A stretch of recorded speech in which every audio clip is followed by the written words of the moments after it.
onelegacy.org. Clippers, Lakers, Saturday at 7:30 on KTLA.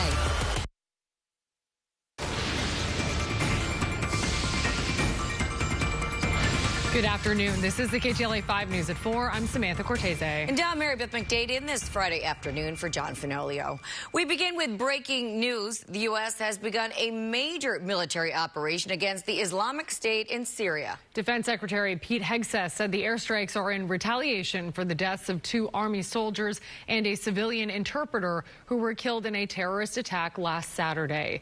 In an online post, Hegseth said American fighter jets and helicopters hit dozens of Islamic State sites in central Syria. The attacks are expected to last several hours. While no group claimed responsibility for the terrorist attack that claimed the lives of American service members, the Trump administration said ISIS was solely responsible for their deaths. The group was behind major attacks in Iran, Russia, and Pakistan last year. And now to our other top story. The Justice Department has released hundreds of thousands of documents related to convicted sex offender Jeffrey Epstein. The move revives a scandal engulfing the Trump administration. The release of the documents follows a months-long push by lawmakers to force the Trump administration to make them public. Jeffrey Epstein and President Trump had a years-long friendship before falling out decades ago. KTLA's Sandra Mitchell joins us live from the newsroom with today's developments. Hi, Sandra. Hi. Yeah, we're talking about thousands of files posted on the DOJ website right now, and I've been going through them one by one. A few pictures show some very famous people: Diana Ross, Michael Jackson, Mick Jagger, and former President Bill Clinton. We're going to show you those pictures of the former president, but we do want to stress that Clinton has not been accused of any crime, and we don't know when the pictures were taken.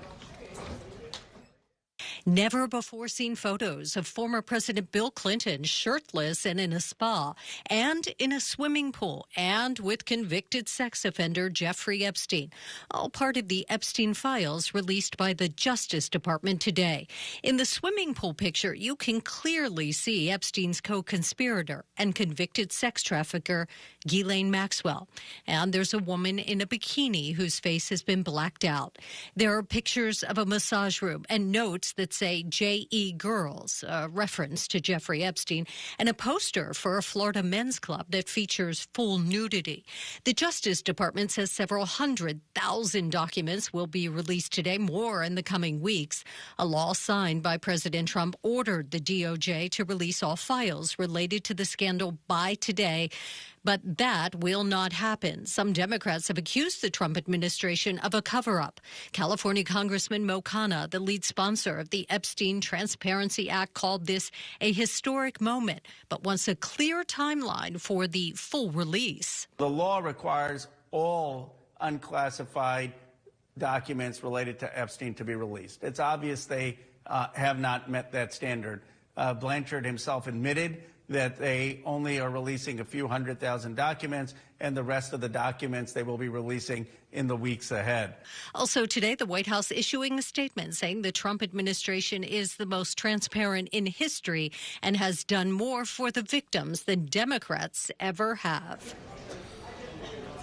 And just a few moments ago, I spoke with attorney Gloria Allred. She represented 27 of the Epstein victims. You're going to hear her reaction and what some of the victims think about all of this. It's coming up at our KTLA 5 News at 5 o'clock. For now, live in the newsroom, I'm Sandra Mitchell. Sam, Mary Beth, back to you. Sandra, thank you.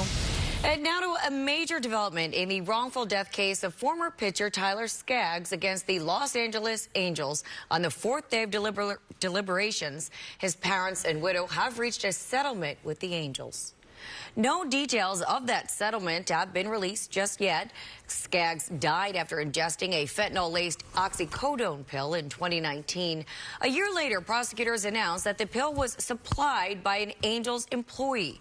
That employee was found guilty and is now serving more than 20 years in prison. Skaggs' family had claimed the Angels should have known their employee was involved in illegal narcotics, making them culpable. The Angels have argued Skaggs' history of illegal drug abuse absolves the team of responsibility in his death. New details are emerging in the murders of Rob and Michelle Reiner. According to TMZ, their son Nick was diagnosed with schizophrenia. Over the past several weeks, the medications he was taking reportedly made him erratic and dangerous. On Sunday, the Reiners were found dead in the master bedroom of their Brentwood home. Nick was arrested later that evening. This week, he appeared before a judge where he waived his right to a speedy arraignment. If the 32-year-old is found to be unfit to stand trial, things could be delayed indefinitely. But if convicted, he could spend the rest of his life in prison or face the death penalty. TMZ is also reporting the Reiners' bodies have been released from the LA County Medical Examiner and into the custody of the family. Questions remain today after the gunman suspected of carrying out a mass shooting at Brown University was found dead in a storage facility. Police say that the suspect took his own life in New Hampshire, ending a 6-day manhunt. He has been identified as 48-year-old Claudio Valente, a former physics student at the university and a Portuguese national. Authorities say that he acted alone and a motive for the killings remains unknown. Police say Valente opened fire Saturday on campus, killing 2 people and injuring 9 others. 2 days later, investigators say he shot and killed an MIT professor at the professor's home in Brookline, Massachusetts.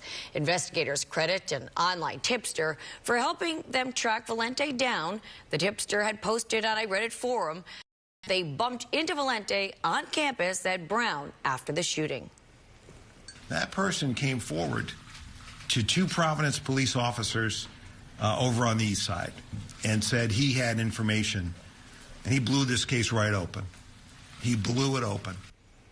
Authorities say the witness was able to provide information about Valente's rental car, which ultimately led investigators to a storage unit in New Hampshire. NTSB officials held a briefing about the fiery plane crash in North Carolina that killed 7 people, including NASCAR legend Greg Biffle and his family. The cause of the crash is still under investigation. The Cessna, owned by Biffle, was only in the air a short time after takeoff in bad weather yesterday morning. The Florida-bound jet tried to turn around and land back at Statesville Regional Airport, but burst into flames upon landing. NTSB officials say the plane did not have a flight data recorder. However, there was a cockpit voice recorder that is currently being analyzed. We are analyzing radar, ADSB data, video footage, witness statements, audio recordings, and more as part of our investigation. A preliminary report of this accident is expected within 30 days. However, a full investigation lasts 12 to 18 months.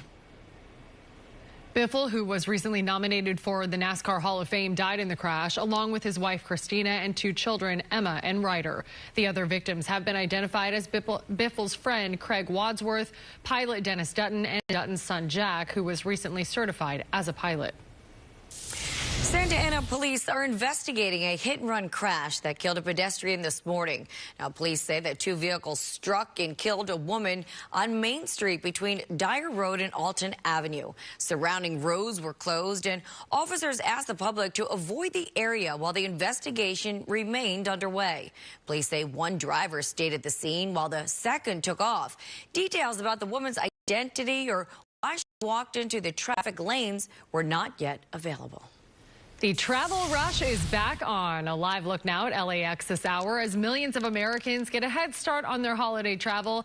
They're making it to their destinations, hopefully safely. The fog rolling in there. AAA expects Christmas and New Year holiday period will be the busiest on record. Yeah, you know, fog rolling in, but traffic didn't look too bad. I mean, from that angle anyway. Yeah.